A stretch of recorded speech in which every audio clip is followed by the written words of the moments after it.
Olá, muito bem-vindo ao 10º episódio do Aconteceu no Rio Grande do Sul, uma temporada dedicada aos 150 anos da imigração italiana. Já falamos sobre a Itália de 1875, da viagem, da chegada das primeiras famílias na Serra, da quarta colônia, dos italianos nas cidades, falamos de moradia, de ensino, da participação das mulheres, de como era essa sociedade italiana nas colônias, falamos da gastronomia e hoje teremos um episódio dedicado à Pérola das Colônias. Assim foi apelidada a cidade de Caxias do Sul, a maior das cidades fundadas pelos imigrantes italianos aqui no Rio Grande do Sul. E para contar essa história, Caxias do Sul, que é a segunda maior cidade em população no Rio Grande do Sul, eu recebo aqui no estúdio a socióloga, doutora em História, Vânia Herédia. Muito bem-vinda. Muito bom participar desse programa, principalmente com um tema tão importante que é a nossa cidade, né? A cidade de Caxias do Sul. Uma cidade que a senhora escolheu para morar. Sem dúvida, sem dúvida. Meus antecedentes também escolheram Caxias como um lugar de destino final, né? Vieram lá de Mantova e eu vejo que Caxias foi o lugar que muitos escolheram, principalmente pela forma como ela se organizou no início do processo colonizatório, né? Caxias é uma das colônias iniciais e a terceira que realmente começa a receber muitos imigrantes no século XIX e ela demonstra assim, um potencial, uma capacidade de transformação rápida e contínua. Então Caxias é um bom objeto de estudo. Como a senhora é professora aposentada, então aqui eu vou chamar a senhora sempre de professora Vânia Herédia. Os imigrantes já chegaram em Caxias do Sul no primeiro ano dessa colonização organizada, patrocinada, 1875? Sim, nós vamos ver que o projeto de colonização da Serra Gaúcha, ele começa em 1869. Em 1870, o governo cria duas colônias, Condideu e Princesa Isabel, em homenagem à filha do imperador. Como eles não conseguiram rapidamente ocupar esse território, pensaram uma terceira forma que fosse no caminho desse processo, que seria a colônia Fundos de Nova Palmira. Fundos de Nova Palmira seria quase na fronteira entre a colônia italiana e a colônia alemã, que já estava instalada, e a colonização italiana, que seria praticamente o projeto. E logo começaram a chegar os italianos praticamente ali na região de Nova Milano, né, que seria a primeira légua de Fundos de Nova Palmira. Sim, porque Nova Milano, que hoje é um distrito de Farroupilha, pertencia a Caxias do Sul. Sim, é que Fundos de Nova Palmira fica 2 anos com esse nome, já em 1877 se torna a Colônia Caxias. E ali nós vamos ver todo esse território hoje mesmo, Flores da Cunha, São Marcos, Farroupilha, faziam parte da Colônia Caxias na época. E um barracão que recebia esses italianos que vinham tanto de São João de Montenegro quanto de São Sebastião do Caí, que era o lugar onde os vapores chegavam com os italianos. Esse barracão recebeu muitos imigrantes. Foi fácil para distribuir os lotes. Onde? Ele praticamente ficava bem no início hoje de Farroupilha, ali onde tem o marco da colonização, que é Nova Milano. Então ali ficava o barracão para distribuição depois das famílias nos lotes. Que recebia os lotes e vocês imaginam assim, né, que para receber os lotes, eles tinham um tempo até chegar no lote, depois tinha que desmatar, começar praticamente a organizar a vida que seria destinada ali. Então nós vamos ver que esse trajeto, essa travessia que praticamente começa nos portos da Itália, depois chegam ao Rio de Janeiro, depois Porto Alegre, ou Rio Grande, e depois esses dois locais, praticamente ainda na área alemã, vão ser o trajeto que esses imigrantes fizeram para chegar nas colônias italianas. E para chegar lá em cima, na serra, a gente andando na estrada vê como foi complexa a construção da RS-122, da BR-116, quando tem um deslizamento, como é trabalhoso ali para fazer o conserto. Como é que eles chegavam? Eram picadas, passava só mula, chegava a passar uma carreta nesses caminhos lá pré-históricos praticamente, né? Os relatos que nós temos em relação a muitas memórias desses imigrantes, né? Tem o Lorenzoni, nós temos muitas cartas também descrevendo como se deu essa chegada. Nós vamos ver que eles passavam muita dificuldade. Eles usavam animais, né? As carretas para carregar, mas muitos também caminhavam a pé, assim. Então a gente imagina hoje, quando se faz um percurso curto em relação a alguma trilha, as dificuldades que eles passaram em relação a essa chegada. Nós vamos ver que essas questões das picadas já tinha sido um hábito dos alemães, no sentido de ocupação de território. Mas ali a zona é muito montanhosa e tem muitas dificuldades. Nós vamos ver que eles levavam muitos dias também para chegar nesse barracão de Nova Milano. O que era o Campo dos Bugres?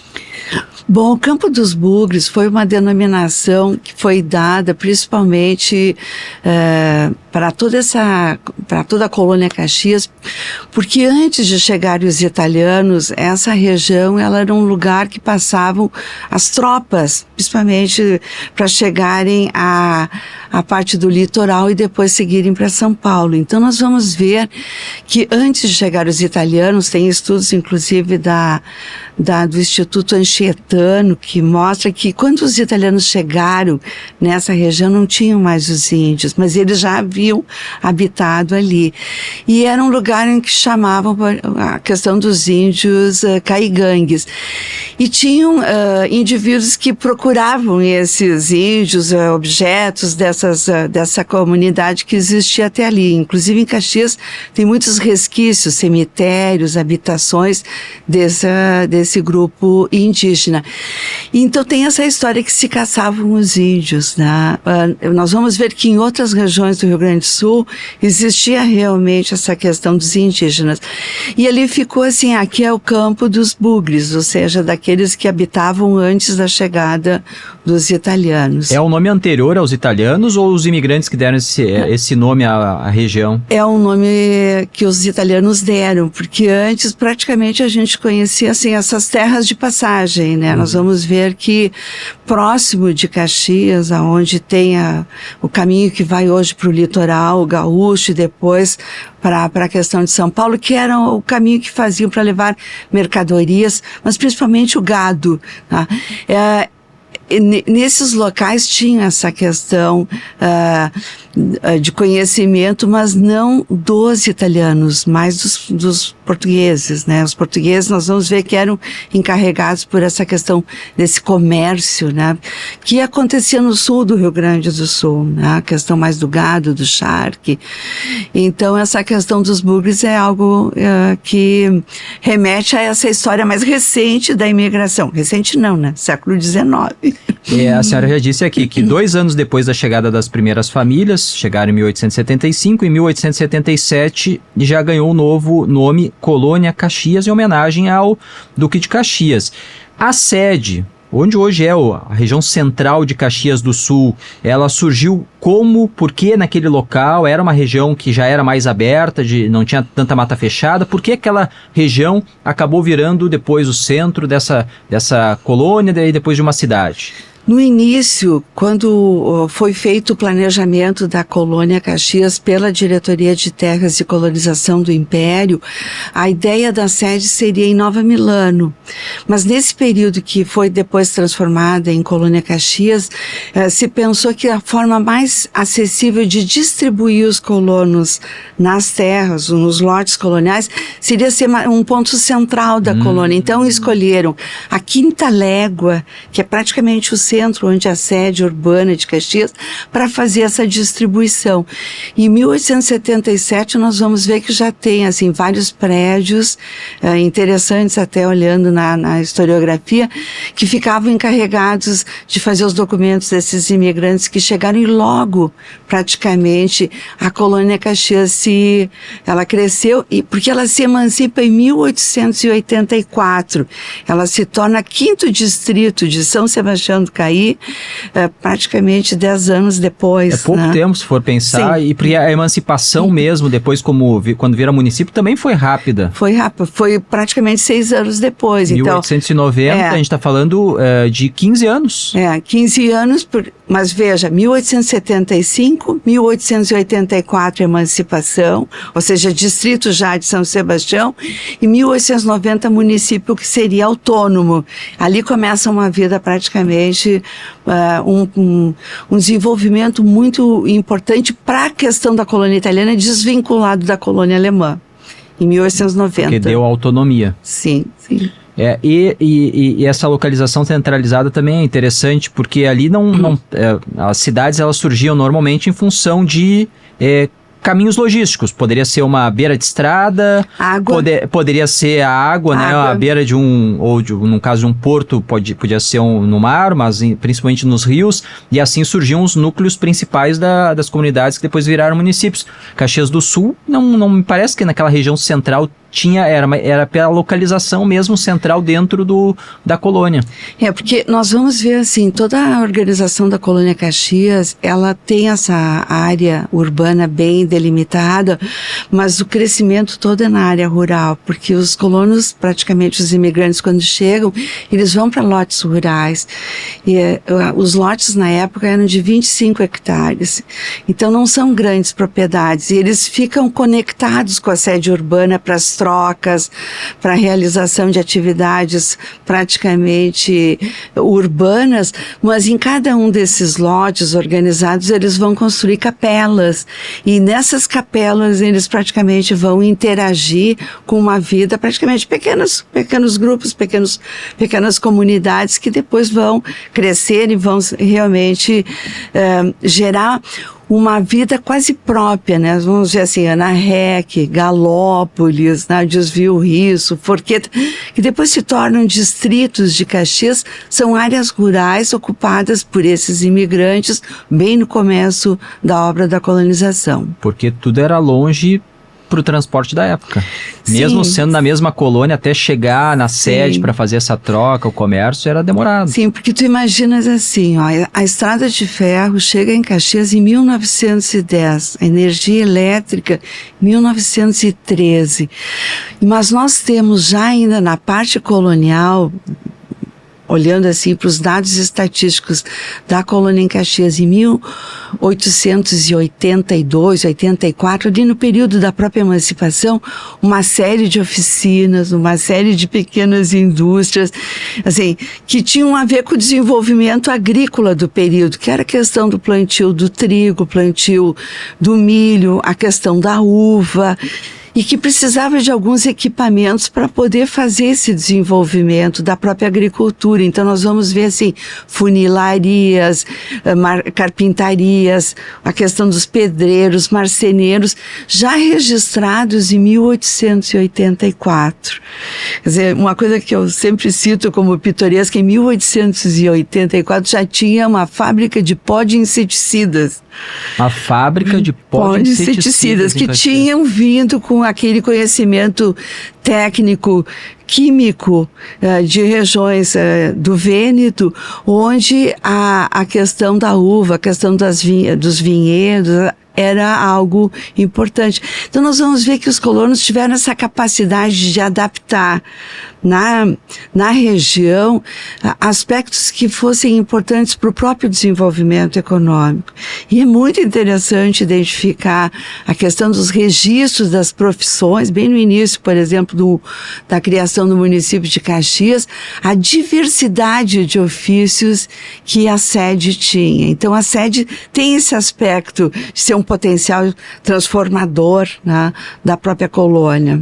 Até porque precisava de autonomia, né? Como a senhora disse, a distância dos outros centros maiores, já mais desenvolvidos, mais abaixo ali as colônias alemãs, mais distante ainda Porto Alegre, era tudo muito demorado. Então precisavam ter autonomia naquela comunidade. E nós vamos ver que muitos imigrantes italianos vão escapar, não sei se a palavra escapar é a mais exata, mas eles vão criar canais de comércio fora dos canais de origem alemã.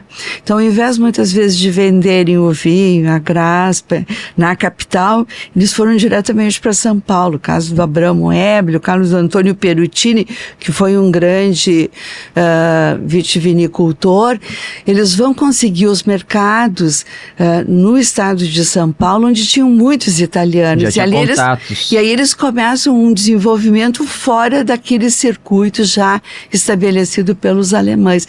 É interessante uma série dessas histórias porque mostra uma capacidade de se adaptar, mas ao mesmo tempo uma capacidade de pensar o processo de desenvolvimento fora dos esquemas habituais que já estavam instalados no Rio Grande do Sul.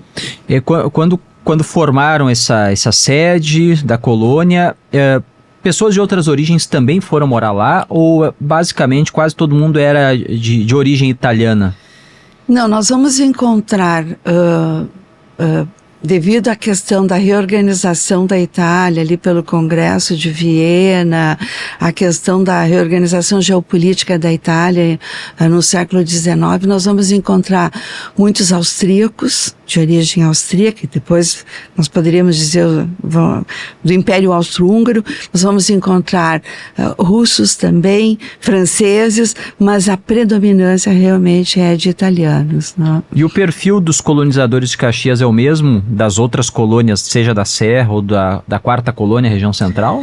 Não, eu diria que sim, são muito semelhantes. Nós temos vários estudos em relação à questão das etnias. Nós vamos ver que as três principais regiões que habitaram ali, proveniências regionais que ocuparam o território da Serra, ali da zona de colonização italiana, são piemonteses, lombardos e principalmente vênetos. E o Vêneto tinha muitas comunidades, então as origens são as mais diversas, tanto na questão montanhosa quanto na questão das planícies também, porque muda a cultura, muda a questão dos ofícios, né? O caso, por exemplo, de um habitante de Feltre, Cremona, Belluno, que é praticamente regiões muito montanhosas, é diferente de quem mora na região, por exemplo, próximo aos rios, o caso dos lombardos, né?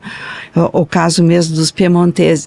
Então nós vamos ver uma diversidade de proveniências e isso também vai representar uma diversidade de ofícios e de profissões, que é muito interessante para caracterizar toda a formação da região colonial italiana. E o entrosamento desses grupos aqui foi tranquilo ou surgiram rusgas por coisas que já vinham lá da Itália? Não, eu diria que eles foram muito astutos, talvez a palavra, espertos, no sentido de não vir aqui brigar. Eles se uniram, tá? Se integraram, e essa integração fez com que eles ficassem fortes no sentido de outras etnias, tá? De outros conflitos que eles tinham, inclusive em relação a instituições sociais. Mas nós vamos ver que um aspecto muito importante dessa integração foi a religião católica, porque o perfil dos imigrantes aqui na região da Serra Gaúcha, ele foi um perfil de que o imigrante ele não vinha sozinho, ele vinha com a família era numerosa, muitas vezes os mais velhos permaneciam na Itália, ou seja, vinham a família constituída, mas de mais jovens, católicos, e todos com muitas dificuldades econômicas. Nós vamos ver que tem períodos que essa imigração, nós vamos ter estratos que têm melhor condição de vida, mas na maioria eram pessoas que tinham dificuldades. E o ponto atrativo de escolher o Rio Grande do Sul foi o projeto de colonização do governo imperial em relação ao acesso à terra. Eu sempre brinco com os meus alunos que o crediário foi criado naquela época, porque era impossível pensar comprar terras na Europa ou em qualquer lugar a prazo, né? E aqui eles tinham essa possibilidade de comprar, dependendo do período, dependendo da legislação, eles tinham possibilidade do acesso à terra pela compra, devido à Lei de Terras de 1850, e consequentemente isso foi um mote muito forte da imigração, ou seja, se tornar proprietário, deixar de ser servo, poder sustentar a família com o trabalho na terra, ser ser um senhor. A propriedade dava esse título, né, de poder ser um senhor. Eu acho que isso foi a grande questão da imigração na nossa região. A senhora já disse aqui que a maior parte, famílias pobres, fugiram da pobreza, da miséria, até da fome, para uma vida que eles acreditavam que seria melhor, e acho que para a maioria foi mesmo, né? Mas a gente observa, assim, já na virada do século, na região da Serra, famílias já abastadas. Essas famílias vieram já com algum capital maior e daí conseguiram prosperar mais rápido? Ou os novos ricos já são fruto do trabalho aqui na América? Não, nós temos situações bem diversas. Eu, por exemplo, posso te dar um exemplo bem concreto de um caso que estudei muito, que é a região ali de Galópolis. Por exemplo, o Hércules Galó, quando veio para a região, ele vem de uma região de Biela, onde vários lanifícios, era uma região de lanifícios muito forte, como a região de onde vieram os operários depois de Galópolis, né? Os operários que vieram da região de Vicenza. Mas ele trouxe um capital porque eles vendem o lanifício na Itália e vêm fazer a vida no Brasil. Porque já tinham referências aqui? Não, ele vai para Buenos Aires inicialmente e tem essa ideia de transformar aquele pequeno lanifício que ele tinha na Itália num grande lanifício aqui no Brasil, e que ele consegue, porque esse lanifício que ele cria, inicialmente como ele compra dos operários que tinham criado um lanifício, também porque tinham sido expulsos de um lanifício lá no norte da Itália, ele consegue transformar essa indústria numa das 10 principais indústrias de lã do Rio Grande do Sul. Em 1910, ela aparece no censo como uma das principais indústrias de lã do Rio Grande do Sul. Então, mas ele tinha capital, mas ele não tinha só capital, ele tinha conhecimento sobre a técnica do tear, tinha experiência de domínio em relação à produção dos teares, e tinha aquela capacidade de administrar realmente os negócios que muitos italianos tiveram. Então eu diria assim, nós vamos ter italianos que vieram com recursos, dependendo dos períodos, e nós vamos ter imigrantes italianos, que construíram essa riqueza pelo trabalho. Caso, por exemplo, do Abramo Ebri, de toda a história da metalúrgica do Abramo Ebri, tem a ver com essa ideia de todos trabalharem, inclusive a mulher dele, que é famosa na historiografia da imigração, que é a Didia Bandeira, né, que vai tocar a funilaria enquanto ele cuida do lote rural, e depois essa funilaria vai se transformar numa oficina metalúrgica, e depois vai se transformar na grande metalúrgica do Abramo Ebri. Nós vamos ver que são situações diversas em que nem todos tinham essa ideia do grande, assim, de trazer muitos recursos, né? A grande maioria, eu diria, que se faz pela questão do trabalho. O que me chama a atenção nesse processo, já tinha acontecido com os alemães também na região do Vale dos Sinos, depois da expansão, mas nos italianos já um novo momento, que eles vieram meio século depois, né? E pegaram ali a transição, inclusive, do fim do Império, início da República, período republicano aqui no Rio Grande do Sul. O que me chama a atenção é o rápido crescimento dessas cidades, a prosperidade, o surgimento das indústrias. Não sei, o ambiente também foi propício para quem queria trabalhar naquela época, professora? Olha, eu diria assim que, inclusive, tem muitos estudos sobre isso, inclusive na Itália, de que a nossa região foi um caso peculiar, assim, porque uma parte desse desenvolvimento se deve à agricultura na época. Era um projeto de colonização agrícola. Mas na sede se instalaram imigrantes que tinham muitos ofícios específicos em relação à produção de equipamentos, materiais. Então nós vamos ter, por exemplo, o caso da produção de equipamentos para a agricultura. Nós vamos ter a questão da construção de trilhadeiras, a questão para colher o trigo. Nós vamos ter a produção de produtos químicos para a agricultura. Essa vocação artesanal inicial, que que depois se transforma numa vocação industrial, faz a diferença na região. E nós vamos ver que essas pequenas oficinas, inclusive mecânicas, vão se transformar nas nossas grandes indústrias. Quer dizer, Caxias se transforma num grande polo industrial e é reconhecido praticamente no século XX como um segundo polo metal mecânico do estado e depois do país, mas essas indústrias nascem nesse período, né? Elas vão se expandindo das pequenas oficinas. Nós vamos ver, assim, situações muito interessantes, no caso, por exemplo, de fazer enxadas, de fazer arado. Por exemplo, a Eberle, a grande questão da Eberle, ela diversificou, conforme o período ela foi diversificando os produtos. Então ela fez produtos agrícolas, a questão das lamparinas para a questão da iluminação, artigos de montaria para a questão do transporte, não só das carretas, a questão de montaria, a questão dos cavalos. Então, assim, ela foi diversificando e foi criando uma infraestrutura para o desenvolvimento da própria fundição. Então, na época das guerras, espadas, os artigos religiosos para as capelas. Então, não ficou restrita a questão de uma produção que fosse totalmente direcionada à questão agrícola. Mas, por outro lado, ela não perdeu de fazer a produção agrícola. Então, eu acho que essa grande estratégia desses empreendedores, acho que desses grandes empreendedores, foi fazer esse uso, né, daquilo que era necessário. Porque muitos perguntam, mas os italianos substituíram as importações. Na nossa região, a questão das importações, ela não foi tão importante quanto a produção desses equipamentos.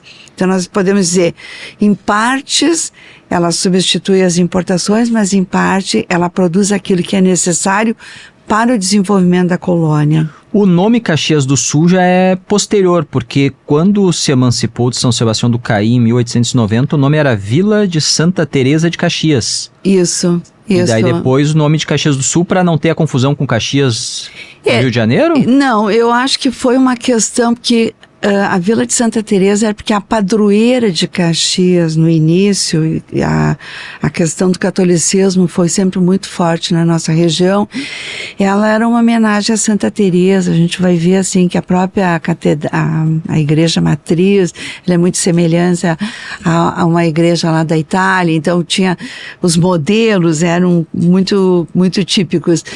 Mas a questão de Caxias, ela muda ela tem vários nomes, ela pode ver, tu já falaste, no caso, Campo dos Bugres, a Vila Santa Teresa, a Sede Dante, que era uma homenagem a Dante Alighieri, mas quando ela se transforma em Caxias, é praticamente para marcar território, né? Eu acho que naquele momento, os Caxias do Sul vai ser posterior, eu acho que a questão mas quando ela se emancipa ali de São Sebastião do Caí, é município de Caxias. A senhora já falou aqui, já explicou, né, a importância, contou a história, e aqui a senhora atribui o fato de Caxias do Sul ter virado, entre as cidades fundadas pelos italianos no estado, a maior, a mais importante. O que pesou mais para isso? Meus colegas dos municípios vizinhos ficam sempre incomodados, né? Que eu disse que nós tivemos a capacidade de fazer uma organização central e distribuir esses modelos. Eu posso dar um exemplo disso. Em 1901, Caxias funda a Associação de Comerciantes. É a primeira associação que vai reunir todos os comerciantes da região.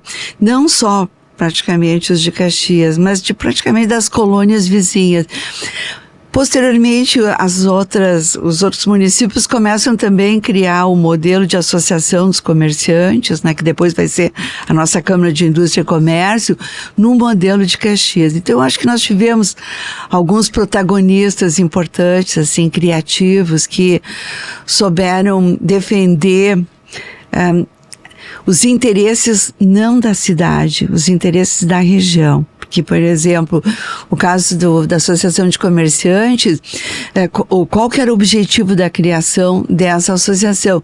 Era a defesa dos produtores rurais, era conversar com os intendentes, era negociar com os governos a questão das estradas, era governar a diminuição de impostos. Então, eles defendiam os interesses praticamente da colônia em geral, e não só da cidade. Isso deu a ela esse status de ser a negociadora, de ser a representante praticamente da colônia. E eu diria que isso depois vai acontecer também com a Festa da Uva. Tá? A Festa da Uva, que vai ser criada em 1931, ela não vai representar só os interesses dos vitivinicultores da cidade de Caxias ou do município de Caxias, também são dos municípios vizinhos, as candidatas a concorrer às beldades ali também vão ser. Isso vai se estender até chegar praticamente ali o período da Segunda Guerra Mundial. Ali depois os interesses começam a ser praticamente mais específicos. Mas teve essa capacidade de liderança, eu diria. Protagonismo. Mas também de aproximação. Por exemplo, nas cantinas eles trabalhavam sempre integrados, não tinha essa questão da competição entre elas. A gente vai ver tantas cantinas de Garibaldi, Bento Gonçalves, Caxias, sempre trabalharam integradas em defesa do seu vinho. E o governo do estado teve esse papel também de fazer essa integração. Para finalizar, professora, estudiosa, moradora da cidade, para quem vai pouco a Caxias, para quem quer conhecer mais Caxias, quais são os pontos lá, então, imperdíveis para quem quer conhecer um pouco dessa história? Bom, Caxias é uma cidade muito interessante porque ela é um polo industrial mecânico e ela tem uma série de atrativos que quem vem uma vez gostaria sempre de voltar, né? Eu diria assim, né, que eu vou começar com a gastronomia, né? Não tem como se alimentar mal em Caxias, assim, mas sempre tem que chegar cedo.